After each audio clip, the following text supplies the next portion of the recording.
Bonjour tout le monde, Samuel Lessard pour RPM. Je me trouve actuellement à un endroit qui s'appelle Grand Drive.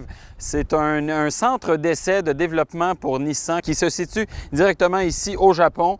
J'ai à côté de moi le Nissan Rogue Hybrid e-Power 2027. Évidemment, c'est un prototype, c'est pour ça qu'il est camouflé, même si on a vu l'extérieur du véhicule. Bien, ce véhicule-là va servir à ce qu'on le conduise, on puisse expérimenter ses performances sur la piste.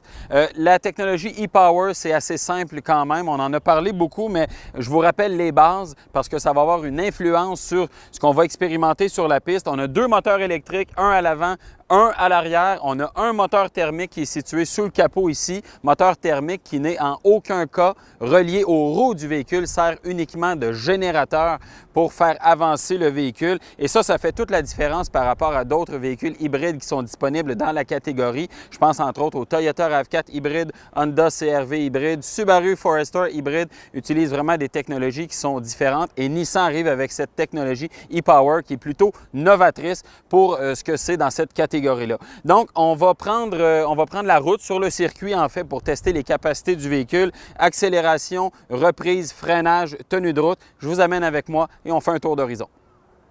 Alors, on prend le volant du Rogue 2027 hybride e-Power pour tester les capacités. Petit circuit qui va nous amener à travers différentes conditions de circulation. Actuellement, je suis dans une route un peu plus sinueuse. Ce que je constate d'abord, c'est que le véhicule est très neutre dans son comportement routier.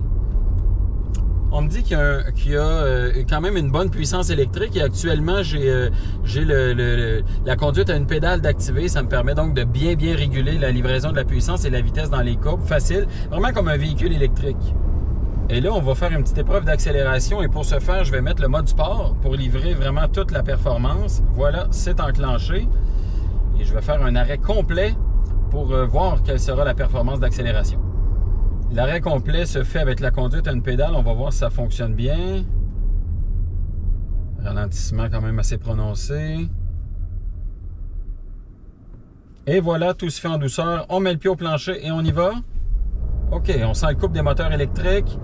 Le petit moteur 3 cylindres turbo compressé 1,5 litres s'est activé. Je l'entends fonctionner, mais il est vraiment très discret. Honnêtement, on ne l'entend presque pas.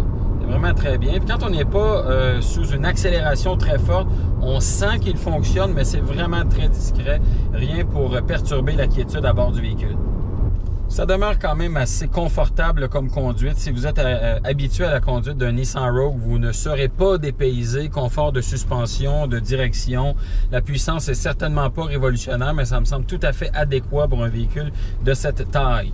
Et il y a un système qui est intégré sur cette nouvelle génération parce qu'on a une pédale de brake-by-wire. Donc, la pédale de frein n'est pas directement reliée à un maître-cylindre pour freiner le véhicule. Il y a un lien électronique entre les deux. Et il y a un système qui permet d'adoucir le freinage à basse vitesse, va contrôler vraiment la dernière course de la pédale de frein.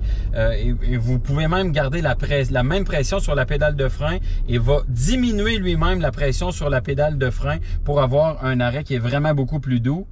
Et on le sent un petit peu vers le dernier pied, le dernier 2 pieds. On sent que le véhicule relâche la pression de freinage et ça fait un freinage beaucoup plus doux et beaucoup plus confortable qu'avec un freinage régulier. Ça, c'est quand même très intéressant comme technologie.